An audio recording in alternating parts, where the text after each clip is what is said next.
Salam sejahtera, terima kasih kerana bersama dengan saya di Nazilin Unity Channel. Netizen mulakan hashtag tangkap Muhyiddin di media sosial dipetik daripada Harapan Daily. Pengguna media sosial sejak semalam mula melancarkan tanda pagar tangkap Muhyiddin susulan kontroversi membabitkan Pengerusi Perikatan Nasional PN Tan Sri Muhyiddin Yassin. Kemarahan orang ramai terhadap Presiden Bersatu terus meningkat, berikutan pembangkang masih mempertahankan tindakan mereka. Hasil pemerhatian Harapan Daily, tanda pagar hashtag tangkap Muhyiddin, hashtag tarik gelaran dan hashtag pertahan Pahang telah mula digunakan dengan banyak kali di Facebook, aplikasi X dan Instagram. Seorang rakyat Pahang, Sahara Seman, kecewa dengan sikap Muhyiddin dan mahu polis mengambil tindakan terhadap bekas Perdana Menteri ke-8 itu. Sultan kami, maruah kami, rakyat Pahang, Tan Sri Muhyiddin Yassin telah secara terang-terangan menghasut rakyat agar hilang kepercayaan terhadap institusi Raja-Raja Melayu, katanya. Diharapkan agar PDRM dapat mengambil tindakan sewajarnya terhadap Tan Sri Muhyiddin Yassin, hashtag pertahan Pahang, hashtag 06 pertahan Pahang, catatnya. Liana Marzuki pula mengimbas kembali sikap Perikatan Nasional PN ketika parti itu ingin mendapat kuasa. Pada waktu itu merekalah yang terpaling lantang mempertahankan yang di-Pertuan Agong kononnya. Tahun 2020, Agong disembah dan diangkat kerana dia nak jadi Perdana Menteri tanpa pilihan raya. Siap Agong pertahankan pelantikan dia? Siapa Agong yang pertahankan pelantikan dia? Fast forward 2023-2024, diperli dan diperlekeh Agong yang sama berulang kali. Agong yang sama yang pertahankan dia masa mula jadi Perdana Menteri, lupa daratan sungguh manusia ini, katanya. Muhyiddin dalam kenyataan kemarin mempertahankan tindakannya, mendakwa. Ucapannya adalah fakta dan percaya beliau tidak melanggar mana-mana undang-undang negara. Datuk Seri Tuan Ibrahim Tuan Man pula dilaporkan telah menyatakan sokongan penuh kepada Tengku Mahkota Tengku Hasanal Ibrahim Alam Shah berkaitan gesaan supaya Muhyiddin disiasat. Pemuda Bersatu pula pada semalam membuat laporan polis mendakwa rakaman video Muhyiddin telah disunting untuk memburukkan pemimpin PN terbabit sekaligus dikaitkan dengan isu Raja Melayu, agama dan bangsa 3R. Namun demikian saudara-saudara sekalian, apa yang menarik ialah netizen mula menuntut Muhyiddin atau geng Bersatu, pemuda Bersatu yang membuat laporan polis itu menunjukkan pita video atau video yang dikatakan original yang tidak disunting. Maksudnya begini, kata mereka, kalau ada yang disunting, tunjukkanlah mana yang original yang belum disunting. Kami nak tahu mana satu yang disunting, mana satu yang tak disunting. Kalau tak mampu menunjukkan mana satu yang belum disunting, bermaksud anda bohong, kata mereka lagi. Seorang lagi pemimpin daripada Amanah memohon supaya Muhyiddin, Perikatan Nasional perlu henti bangkitkan isu keabsahan pelantikan Perdana Menteri ke-10.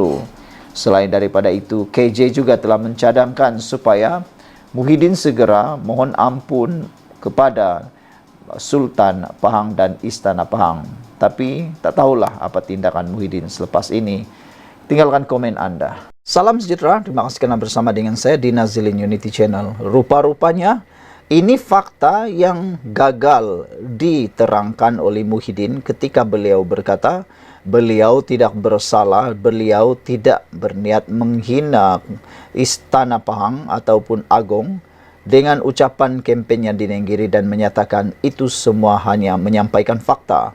Tapi rupa-rupanya ini fakta yang mungkin gagal dinyatakan oleh Muhyiddin ketika ini. Dan walaupun mungkin perlu tahu, sila share video ini supaya walaupun tahu 5 hari sebelum penubuhan Kerajaan Perpaduan, ini sebenarnya kronologi yang berlaku. Adakah anda akan ketahui selepas ini bahawa Muhyiddin sebenarnya tidak pernah beritahu fakta yang lebih tepat dan lebih lengkap Sila dengar baik-baik, mana tahu ini kali pertama anda tahu, rupa-rupanya ini kronologi yang sebenar. Pendedahan eksklusif Setiausaha Agung UMNO Datuk Dr. Ashraf Wajdi Dusuki mendedahkan pembohongan Tan Sri Muhyiddin Yassin berkenaan apa yang berlaku selepas PRU15 dan sebelum kerajaan perpaduan ditubuhkan. Wow! Rupa-rupanya Datuk Ashraf Wajdi Dusuki telah mendedahkan pembohongan Tan Sri Muhyiddin Yassin. Rekod kronologi ini penting sebagai sebahagian daripada sejarah dari sumber BN UMNO. Pada hari pertama, keadaan selepas BN kalah. Selepas BN kalah, PRU15 19 November tahun 2022 yang pertama datang ke pejabat UMNO pada 3.30 pagi ialah Setiausaha Agung Parti Keadilan Rakyat PKR, Datuk Seri Saifuddin Nasution Ismail berjumpa Dr. Ashraf Wajdi dan Pengerusi Barisan Nasional Datuk Seri Dr. Ahmad Zahid Hamidi. Saifuddin bawa amanah daripada Datuk Seri Anwar Ibrahim bahawa beliau diminta untuk hadir kerana Pakatan Harapan ada 82 kerusi dan Barisan Nasional ada 30 kerusi. Kalau 30 setuju bersama PH, maka Datuk Seri Anwar Ibrahim boleh angkat sumpah pada malam itu sebagai Perdana Menteri. Dr. Ashraf tanya, "You, Saifuddin datang ni betul ke? Rafizi macam mana? Anthony Lok macam mana? Bukan mereka kuat hentam BN?" katanya. Kata YB Saifuddin, "Rafizi lah antara orang yang pujuk saya. Datang sebab you, Saifuddin sahaja yang boleh bercakap. Pujuk YB Zahid sebab you bekas Setiausaha Pemuda waktu YB Zahid, Ketua Pemuda UMNO dahulu," katanya. Namun, Datuk Seri Zahid tidak buat keputusan waktu itu. Beliau kata, "Nanti dululah. Biar kita wujudkan jawatan kuasa perundingan. Kalau ada perancangan, cikgu dan anak murid tentulah malam itu juga boleh setuju." Dr. Sri Zahid, Datuk Seri Zahid, tidak buat keputusan malam itu. Walhal, beliau boleh buat kerana semua ahli parlimen BN telah tandatangani perjanjian sebelum menerima watika sebagai calon. Perjanjian itu memberi mandat sepenuhnya kepada pengerusi BN untuk berunding dengan sesiapa sahaja bagi maksud menumbuhkan kerajaan. Siapa yang ingkar, ahli parlimen BN boleh hilang kerusi kerana antara isi perjanjian ialah secara rasminya, saya akan melepaskan keahlian saya daripada menjadi ahli parti tersebut, maka akta lompat parti akan berfungsi. Kedua, ahli parlimen kena bayar bon RM 100 juta ringgit. Perjanjian ini ditandatangani depan Pesuruhjaya Sumpah disaksikan oleh 3 orang peguam. Ada video dan kamera yang rakam dengan jelas, katanya. Malam itu, Saifuddin balik dulu dan Datuk Seri Zahid mengadakan mesyuarat terus MTBN dan Biro Politik UMNO. Kita setuju, adakan jawatan kuasa perundingan dan letakkan 10 syarat pemula perundingan. Hari kedua, Barisan Nasional BN, Pakatan Harapan berunding dan pengkhianatan Perikatan Nasional. Keesokan harinya datang rombongan Datuk Seri Anwar Ibrahim, Presiden Amanah Datuk Seri Muhammad Sabu, Saifuddin ke pejabat UMNO. Bukannya UMNO pergi terhege-hege, hidung tak mancung, pipi tersorong-sorong jumpa PH, katanya. PH datang dan berjumpa jawatan kuasa perundingan BN yang ada juga waktu itu ialah Wakil MCA dan Wakil MIC. Ada Wi Kasyong, Saravanan, Tokmat, Dr. Zamri, Ismail Sabri, semua ada. PH datang untuk jemput UMNO bersama dalam kerajaan.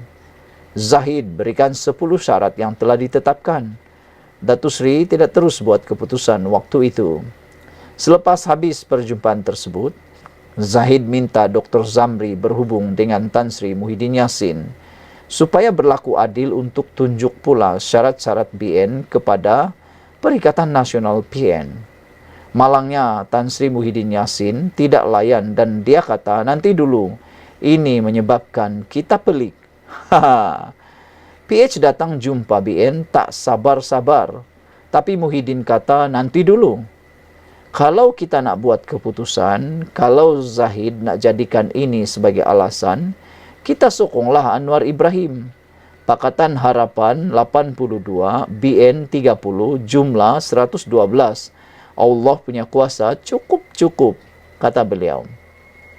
Tapi kerana keputusan jawatan kuasa untuk beri peluang kepada PN terlebih dahulu, sambil apabila Ismail Sabri pergi menghadap Yang di-Pertuan Agong dan balik dari Istana Negara memaklumkan kepada jawatan kuasa BN yang sedang bermesyuarat, Tuanku memaklumkan ada 10 orang ahli parlimen BN yang sokong Tan Sri Muhyiddin Yassin.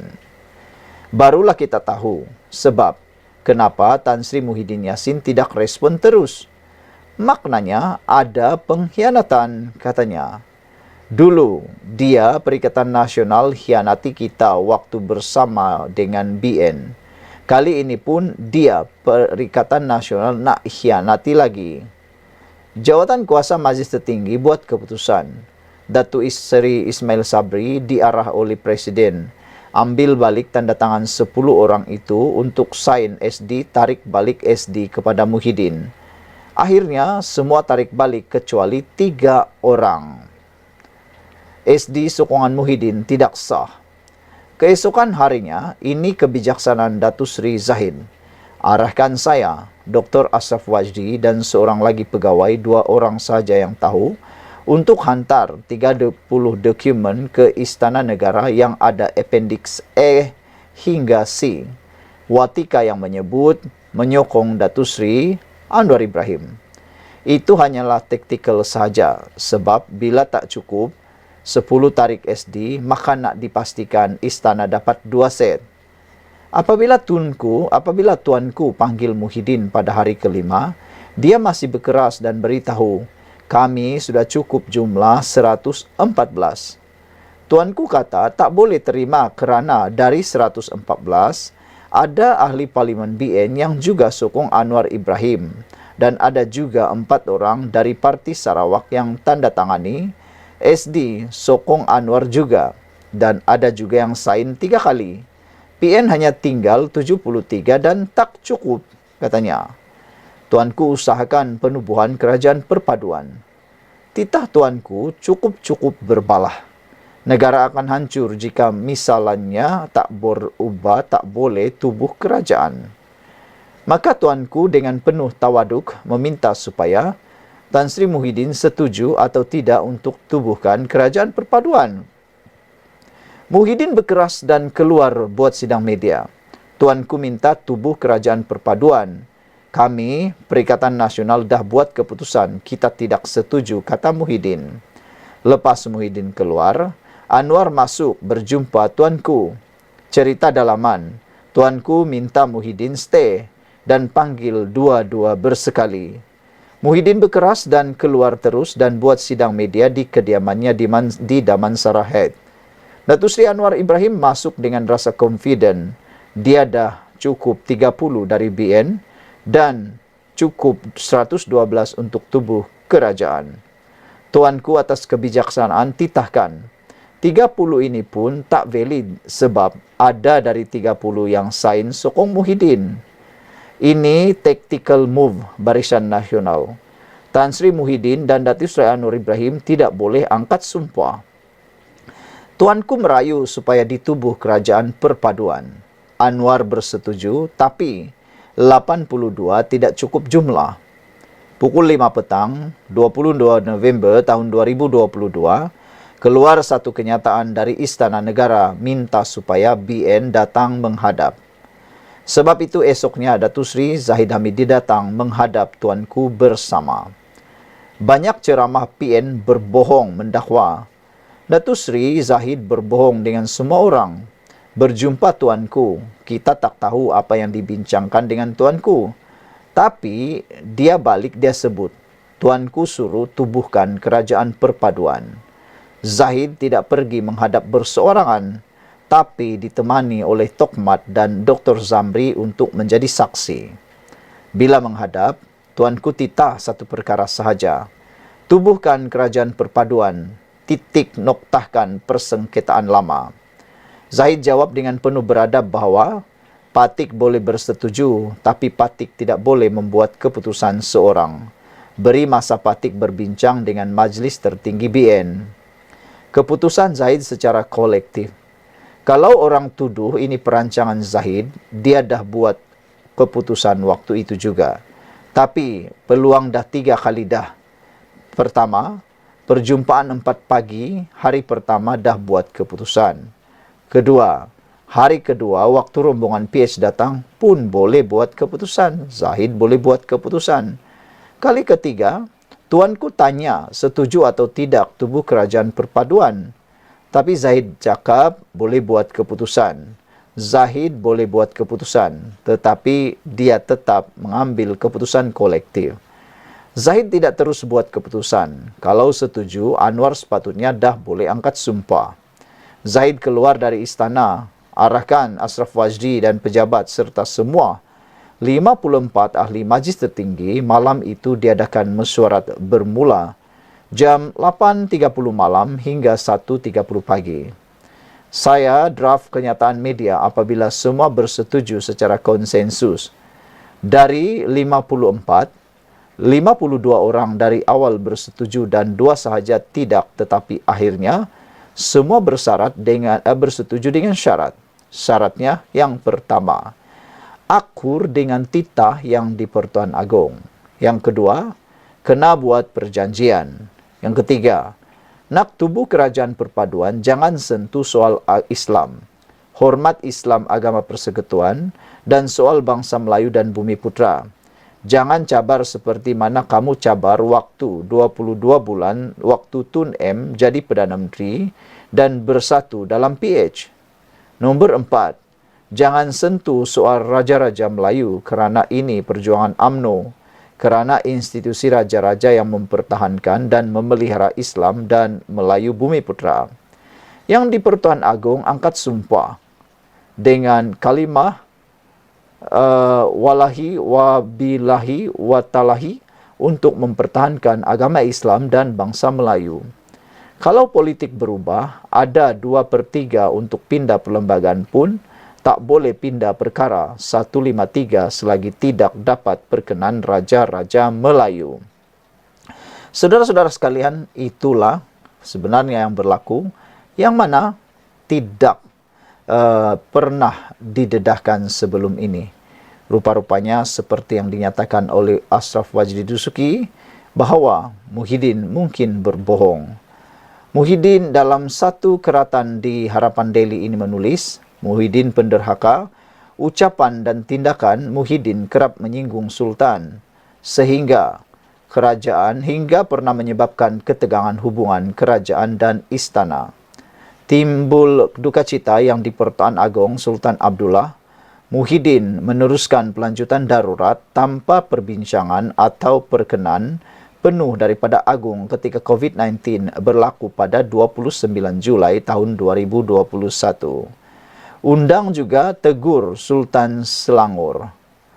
Tindakan Muhyiddin mengeluarkan fatwa haram sekiranya mengundi calon PH ketika PRK Kulai mendapat teguran dari Sultan Selangor berlaku pada 12 September tahun 2023. Pada 1 Ogos 2023, melanggar titah Sultan Selangor dengan membuat ucapan berunsur 3R berkenan isu kalimah Allah walaupun Sultan Selangor telah bertitah larangan mempolitik, membangkit atau membahaskan isu tersebut. Yang keempat, pada 19 Ogos tahun 2024, cetus pula murka Tengku Mahkota Pahang, perleke dan pertikai tugas serta peranan Sultan Pahang, Al-Sultan Abdullah ketika baginda menjadi yang di Pertuan Agong ke-16. Apa pendapat anda dengan isu ini? Sekian dulu untuk kali ini. Jangan lupa tinggalkan komen anda. Bye-bye.